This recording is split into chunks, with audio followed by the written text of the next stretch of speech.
دنیا کے سارے مرد اگر اندھے بھی ہو جائیں تب بھی عورت پر پردہ فرض ہے، کیونکہ حکم خداوندی ہے۔ پردہ پابندی نہیں، پاکیزگی ہے۔ 4 انچ کا ٹکڑا ماسک اتنی حفاظت کر سکتا ہے تو سوچو مکمل حجاب کتنی حفاظت کرتا ہوگا۔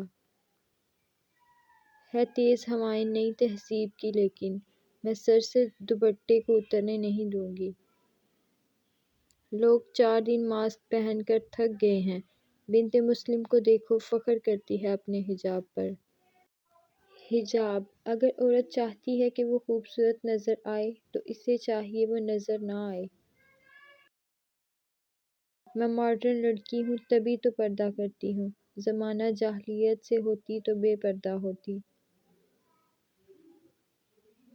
فرشتے کرتے ہیں حفاظت ان کی، بیٹیاں جو کر لیں نقاب رب کی رضا سمجھ کر۔ حجاب کا 1 گز کپڑا مغرب کی اربوں ڈالر کی فیشن انڈسٹری کو اپنے پاؤں کی نوک پر رکھ دیتا ہے۔ حجاب یا نقاب آپ کی پارسائی ثابت کرنے کے لیے نہیں ہے، بلکہ یہ اس بات کی دلیل ہے کہ آپ نے قرآن کی ایک آیت کو تھام رکھا ہے۔ حیا کے پردوں میں لڑکی ہر روپ سے بہترین لگتی ہے۔ وہ حجاب ہی کیا جو عید اور شادیوں میں اتر جائے۔ کہنے لگے تمہارا حجاب تمہارے لیے کئی دروازے بند کر دے گا۔ میں نے کہا جی ہاں، ان میں ایک دروازہ جہنم کا بھی ہے۔ ایک عورت کی دینی تربیت خاندان بھر کی اصلاح کا ذریعہ ہے۔ تم لاکھ خوبصورت سہی، اے بنت ہوا، حیا نہیں تو کچھ نہیں۔ ضروری نہیں کہ صرف گہنے ہی چمکیں، حیا کی چادر بھی 4 چاند لگا دیتی ہے۔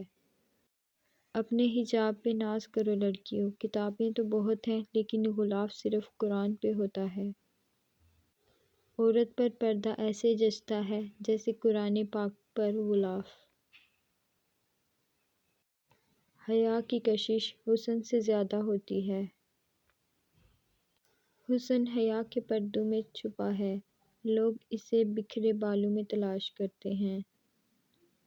لوگ پارسا ہو گئے میرے عیب گن گن کر۔ تربیت اچھی ہو تو انسان کا ضمیر خود اس کے کردار کی حفاظت کرتا ہے۔ رتبہ عورت کا کتنا بڑا رکھا ہے رب نے، رحمت بن کر آتی ہے اور جنت بن کر جاتی ہے۔